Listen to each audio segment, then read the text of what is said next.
Nous allons étudier le Daf Pechet dans Masechet Nedarim et nous reprenons 3 lignes à la fin du Daf Pezen Amud Bet à la Gemara. Nous rappelons la dernière halakha qui était rapportée dans la Mishnah et que la Gemara va tout de suite tenter d'étudier. C'était une marloquette Rabbi Meir Chachamim à propos d'une personne, d'un mari, qui annule le vœu de sa femme, mais en fait, qui le jour où il a entendu le vœu, il sait que l'on peut annuler les Nedarim. Simplement, il ne sait pas que ce vœu qu'il a entendu et fait partie des vœux que l'on peut annuler. Donc, quelques jours plus tard, il apprend finalement que ce vœu-là fait partie de ce qu'on peut annuler. Est-ce que ce jour-là, il peut annuler ou pas? Rabbi Meir dit le yafer, ça ne marche pas. Chachamim omrim, Chachamim disent que oui, ça marche. Que déduit la Gemara de là? La Gemara déduit que selon Rabbi Meir, le fait d'apprendre une partie d'information, qui est finalement le fait que même ce vœu-là est annulable, eh bien, une partie de l'information n'est pas considérée comme étant une prise d'information à part entière. Et donc, selon Rabbi Meir, le yafer, puisqu'on ne peut pas dire que c'est le jour chez moi Aïcha où il a entendu, où il a appris la nouvelle, puisque finalement, il n'a qu'une partie de l'information qu'il a appris ce dernier jour. Et Chachamim ne sont pas d'accord. En tout cas, la Gemara maintenant va objecter à Rabbi Meir. Rabbi Meir, chez nous, a l'air de comprendre qu'une information partielle, eh bien, ne suffit pas pour pouvoir dire que c'est le jour où il a appris l'information, que l'information est totale. Alors, nous, on objecte par rapport à Retzicha Bishgagakan qui tue une autre personne par inadvertance. C'est marqué dans la Torah dans Bamidbar, une pierre qui tombe, n'importe quelle pierre qui tombe, qui peut tuer la personne, Beloreot, s'il n'a pas vu, et qu'elle est tombée sur la personne et qu'elle l'a tuée, à ce moment-là, c'est là que il est chayav d'aller en galoute, d'aller en exil pour expier sa faute. Là-bas, on dit Beloreot, sans qu'il voit. Alors, le fait qu'on prévienne, qu'on nous dise que c'est quelqu'un qui a fait tomber la pierre sans qu'il le voit, eh bien, il y a ici deux avis différents sur ce que l'on peut apprendre de ce mot-là. Premier avis, Prat et Souma, ça vient exclure l'aveugle. Si on dit que la personne, eh bien, n'est chayav de galoute que si elle n'a pas vu, c'est-à-dire que c'est quelqu'un qui n'a pas vu, mais qui dans l'absolu aurait pu voir. On dit ici, Rabbi Yehuda, que du coup, ça exclut l'aveugle. Rabbi Meir dit exactement l'inverse. Omer, les rabot et asuma. Ça vient justement au contraire nous rajouter l'aveugle. La Gemara va expliquer dans quelques lignes exactement quelle est la raison de chacun, Rabbi Meir et Rabbi Yehuda, pour comprendre le passouk différemment. En tout cas, pour l'instant, ce que l'on retire, c'est que selon Rabbi Meir, même un aveugle qui finalement a une connaissance partielle des informations, et donc du coup, lorsque il voit, entre guillemets, c'est qu'il entend, qu'il perçoit. Et lorsque l'on dit qu'il ne perçoit pas, qu'il ne voit pas, c'est qu'en fait, il ne perçoit pas, il ne sent pas ou il n'entend pas. Et on voit malgré tout que celui qui est aveugle est considéré comme quelqu'un, même s'il a des informations qui ne sont que partielles, ces informations partielles ont le même statut qu'une information totale. Et donc, s'il a vu, il est chayav. Et si, mita, et si il n'a pas vu, il est chayav galot, il doit aller en exil. Donc, on considère que finalement, l'information partielle d'un aveugle est à juger au même titre qu'une information totale de quelqu'un de voyant. Et donc du coup, si c'est ça, on ne comprend plus pourquoi Rabbi Meir chez nous estime qu'une personne qui a eu une information partielle et qui a appris que le dernier jour finalement que le vœu que sa femme avait fait était annulable, on ne comprend pas pourquoi ici Rabbi Meir ne considère pas cette information partielle comme devant être jugée comme une information totale et donc que la personne pourrait annuler le neder le jour même où la personne a pris conscience que ce vœu était annulable. La Gemara répond, nous dit quoi? Amarava, acha menyene dekra, acha menyene dekra. La Gemara nous dit, c'est pas compliqué. Regarde bien, Rabbi Meir apprend du verset. Là-bas, dans la halakha qui parle de Retzicha, quelqu'un qui a tué par inadvertance, on dit là-bas, Beloreos sans qu'il voit. Et Rabbi Meir apprend de ce mot-là, Beloreos sans qu'il voit, c'est là qu'il apprend que même l'aveugle. Or, cette expression-là n'est pas marquée chez nous, justement, dans Nedarim, et donc, comme c'est pas marqué dans les narines, on n'apprend pas que justement l'aveugle est inclus là-dedans. Maintenant, la Gemara va nous apprendre comment chacun a déduit du même mot Beloreot sans voir. Un, il apprend que ça exclut l'aveugle, l'autre, il dit que ça inclut l'aveugle. Comment comprendre? La Gemara va nous montrer que finalement, Beloreot, c'est en trop. Cette expression sans voir, c'est en trop. Parce que c'est par inadvertance. Donc, on imagine que la personne n'a pas vu. Et la Gemara, simplement, va expliquer que Rabbi Yehuda et Chachamim ont chacun compris qu'à la base, le verset voulait inclure ou exclure l'aveugle. Et donc, Beloreot, qui vient se rajouter, qui a priori n'est pas nécessaire, vient forcément contrer ce premier a priori que l'on a, cette première hypothèse. C'est-à-dire que Béloréot, on peut comprendre de deux manières. Béloréot sans qu'il voit, ça veut dire que ça ne concerne que quelqu'un qui en général peut voir. Ce que dit Rabbi Yehuda. Donc ça exclut l'aveugle. Mais d'un côté, Béloréot sans voir, qui est-ce qui ne voit pas en général? C'est l'aveugle. Donc évidemment que l'aveugle fait partie de ceux qui ne voient pas. Et donc on a deux manières de comprendre. Pourquoi Rabbi Yehuda penche comme l'un et Rabbi Meir comme l'autre? Ça dépend de l'hypothèse de départ. Rabbi Yehuda ça va. Rabbi Yehuda pense. Gaber Rotseach Ktiv va Ashayavo et Re'eu Bayar. C'est marqué au sujet du Rotseach. À propos de celui donc, qui tue par inadvertance. Va Ashayavo et Re'eu Bayar. L'arto Etzim. Celui qui va avec son prochain pour couper du bois dans la forêt. À ce moment-là, le fer de la hache s'est échappé et a tué la personne, ainsi de suite. Et nous dit donc du coup Rabbi Yehuda que puisqu'au départ le cas est un cas de quelqu'un qui va dans la forêt, tout le monde peut aller dans la forêt. Kol davar mi'al layal, tout le monde peut aller dans la forêt. Et donc du coup, ça inclut à la fois les gens voyants, à la fois les gens non voyants. Mais souvent, lui aussi peut aller dans la forêt. Et donc, le statut de base, l'hypothèse de base, c'est que on inclut l'aveugle. Comme l'hypothèse de base, c'est qu'on l'inclut, quand la Torah vient rajouter une expression qui n'est pas nécessaire en disant Béloréot sans voir, eh bien ça vient justement nous dire que non, l'hypothèse de base n'est pas bonne, et c'est pour ça que je te rajoute Béloréot pour te dire que finalement l'aveugle n'est pas inclus. Mais Iamart, Béloréot, les rabot et Asuma, si tu dis comme Rabbi Meir que Béloréot, c'est pour rajouter l'aveugle, mais on l'a déjà dit au départ, dans l'hypothèse de départ, Miyar Nivnafkale, tu peux l'apprendre du début. Et la Shmamina, Béloréot, Pratesuma. Et donc tu es obligé de dire que Béloréot vient contredire l'hypothèse de départ. Rabbi Meir pense la même logique, simplement lui, il n'est pas d'accord avec l'hypothèse de départ. Rabbi Meir, ça va. Ktiv bivli da'at. Au départ, on dit Hachem yaket re'ehu bivli da'at. Dans l'introduction de cet halakha, on dit quelqu'un qui frappe son prochain bivli da'at sans faire exprès, sans le vouloir.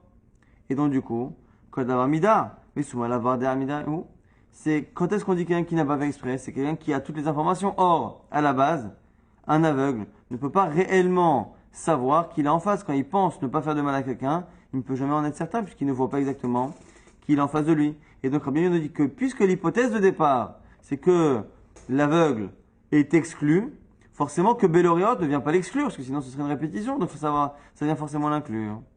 Et Iamar Béloréot, prête les soumas, il dit que Béloréot, ça vient exclure l'aveugle, mais il est déjà exclu du début.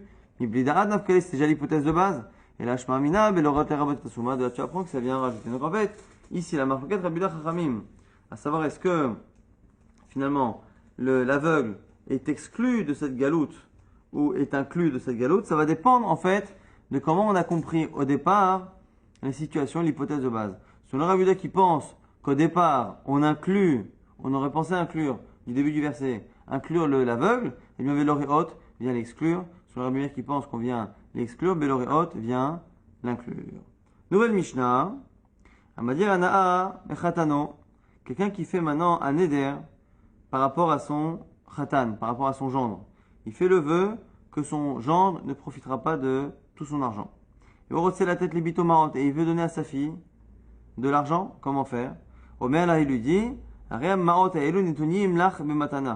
lui dit voici je te donne cet argent en cadeau.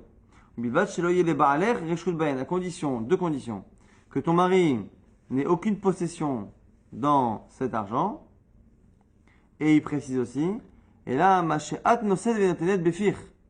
mais tout ce que tu vas acheter avec doit être utilisé par ta bouche, c'est toi qui dois en profiter exclusivement. Donc deux choses, ton mari n'a pas de possession, et tout ce que tu utilises avec doit être pour ton profit et pas le sien. Et là-dessus, on a une marloquette Rabbi Shmuel. Amarav, lo shanu elad amarla, mash adnosed v'neten bifir, aval amar, mash tirtzir asi. L'Agma nous dit, au nom de Rav, que ici il y a deux conditions. Il faut à la fois qu'il le dise, son mari n'aura pas de possession dedans, et il faut également qu'il le dise que tout ce que tu achèteras devra être pour ta bouche, pour ton profit. Mais si il lui dit rien, ou qu'il lui dit dans la seconde partie, écoute, je veux pas que ton mari possède, mais sinon, après tu en fais ce que tu veux, ça ne marche pas. Ou Shmuel n'est pas d'accord, Shmuel Omer, Afilo Amar, Machetir Asi, Lo Kanatan Baal. Et Rabbi Shmuel pense qu'il suffit de dire finalement que son mari n'a pas de possession, et finalement même si après il lui dit fais ce que tu veux avec l'argent, eh bien ça marche. Donc moi maintenant objecte sur le premier avis. Rav qui pense qu'il faut non seulement dire que le mari n'a pas de possession, mais en plus, lui dire que tout ce qu'elle achète ne devra servir qu'à elle. Parce qu'il fait Rabbi Zera objecte. Kemanazla Ashmata des Rav. Ce qu'a dit Rav, qu'il faut tout dire, c'est comme qui? C'est qui Rabbi Meir, comme Rabbi Meir qui pense, la Maya d'Isha, qui pense que la main d'une femme, ce qu'une femme prend en possession, appartient directement à son mari. C'est la raison pour laquelle il faut être si précis et dire qu'attention, je ne veux pas que ton mari en profite, et je ne veux pas que tout ce que tu achètes avec puisse servir à autre chose à quelqu'un d'autre que toi. Et donc c'est parce qu'il pense comme Rabbi Meir que finalement tout ce qu'une femme acquiert à la base, ça appartient à son mari. Avec mon object, et dire si c'est ça, comment comprendre que on a cet avis de Rabbi Meir, et de l'autre côté, on a Stam Mishnah, qu'on verra dans la suite, et même Stam Braïta, qui en général, une Braïta Mishnah anonyme, c'est Rabbi Meir, qui a l'air de dire différemment, Ormino, mon object. Ketsad Mishtatim Bemavoy. Comment on fait pour s'associer dans un Mavoy? Lorsqu'on fait un Hérouv, on peut faire un Hérouv de plusieurs maisons par rapport à une cour, par rapport à une cage d'escalier, ou on peut faire, lorsqu'on a plusieurs cours qui donnent sur une petite rue privée, un Mavoy, eh bien, on peut aussi, pour pouvoir porter dans cette rue privée, qui était souvent fermée de 3 côtés, eh bien, on a besoin d'associer toutes les résidences, toutes les cours qui étaient attenantes justement à ce Mavoy, à cette rue. Et comment on le fait? Eh bien, normalement, chacun doit participer, donner un peu de nourriture, mettre au milieu, et on dit voilà que finalement, toutes les cours sont en commun, c'est comme si on habitait tous au même endroit. Comment ça marche? Alors très souvent, c'était compliqué d'aller récupérer. Vous imaginez, dans une cour, il y a plusieurs habitants, et donc plusieurs cours, il y a plusieurs dizaines d'habitants. Donc c'est compliqué de récupérer un peu de nourriture de chacun. Qu'est-ce qu'on faisait? On prenait un tonneau par exemple de vin, et la personne qui décide, qui le fait, à qui appartient ce vin, fait acquérir à tous les habitants justement de cette rue-là et donc de toutes les cours qui y sont attenantes, eh bien, il leur fait acquérir, à la base, il leur fait acquérir une partie du vin. Chacun prend une part dans le vin. Une fois que chacun prend une part, eh bien, maintenant, le tonneau est un tonneau qui est composé d'un vin, de plusieurs vins qui appartiennent à tous les habitants de cette rue, et donc on peut faire à ce moment-là chitouf. Et qu'est-ce qu'on nous dit là-bas? Umizakelaen, Alida Avdo, Shifrato, Haivrim, Valide Beno, Ubito Agdolim, Valide Ishto. Comment il fait cette personne-là qui est propriétaire du tonneau de vin?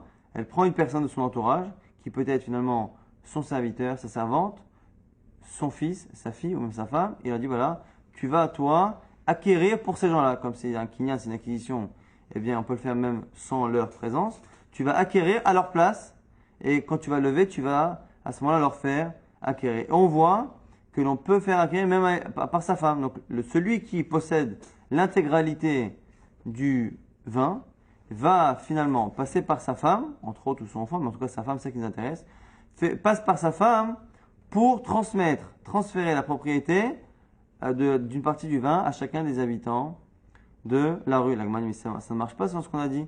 Mais Iyamat Kanayetohon Ba'ala et roule nafig mirchute de Ba'al.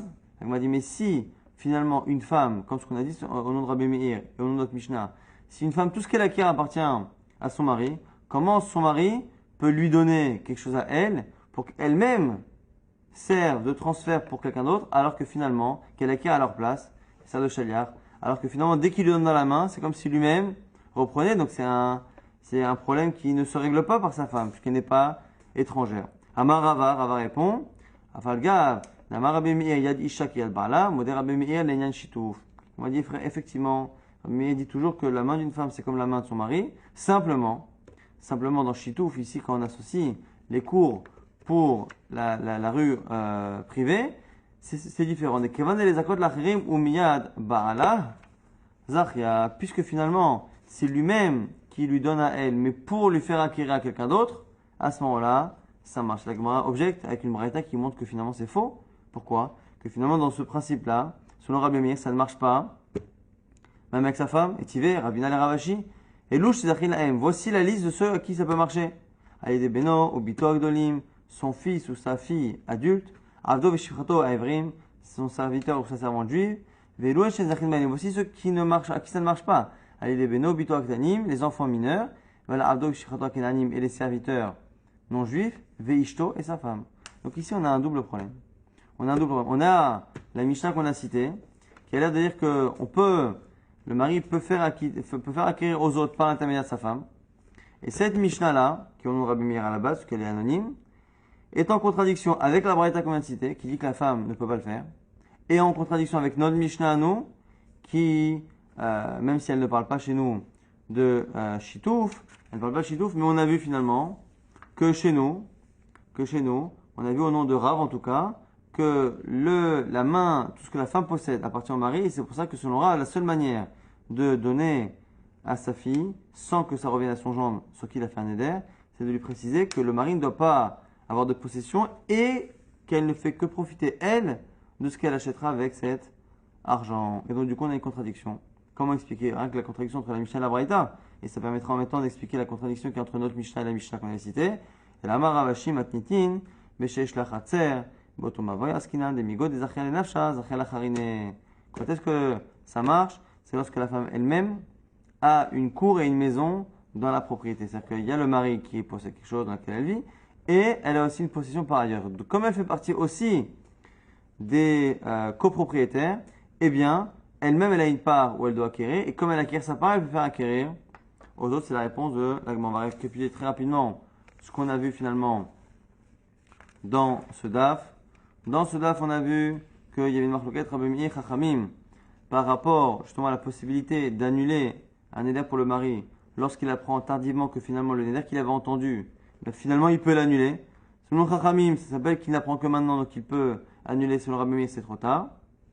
Et on a vu que ça n'était pas à comparer au cas là-bas de l'aveugle. Est-ce qu'un aveugle est chayav d'aller en galoute, en exil, lorsqu'il a tué par inadvertance?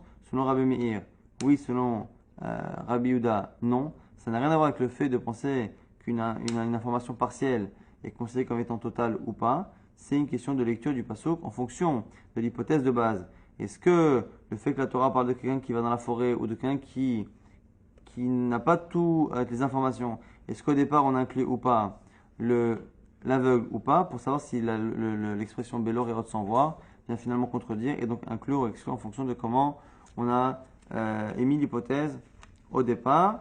On avait vu après une Mishnah qui disait qu'un homme qui voulait donner à sa fille sans faire profiter à son gendre à qui il a fait un neder, eh bien il faut qu'il lui dise que son mari n'aura pas de possession là-dedans. Et selon Rav, pas selon Rav, il faut aussi préciser réellement que tout ce qu'elle consomme ne sera consommé que par elle. À la fois dire qu'il n'a pas de possession et à la fois qu'elle ne peut pas faire ce qu'elle veut de cet argent, il faut qu'elle n'en profite que pour elle. Et là-dessus, on avait dit que c'était a priori l'avis de Rabbi Meir. Or, Rabbi Meir parfois dans la Mishnah a l'air de dire que d'un autre côté, la femme peut elle avoir une main pour acquérir de son mari et pour pouvoir faire l'acquisition pour une tierce personne. Et là, Gmar répond là-bas, c'était dans Shitoufé Mevorod, lorsqu'on veut associer des habitants de plusieurs cours dans une rue privée qu'ils ont en commun. Et là, Gmar nous dit finalement la conclusion, c'est que c'est différent. Là-bas, quand est-ce que la femme peut le faire? Lorsque la femme a elle-même une maison et une cour dans justement ses propriétés. Si par contre elle n'en a pas et qu'elle n'est que la femme du mari, eh bien finalement comme sa main est considérée comme étant celle de son mari, elle ne peut pas acquérir de la main de son mari pour justement faire acquérir aux autres.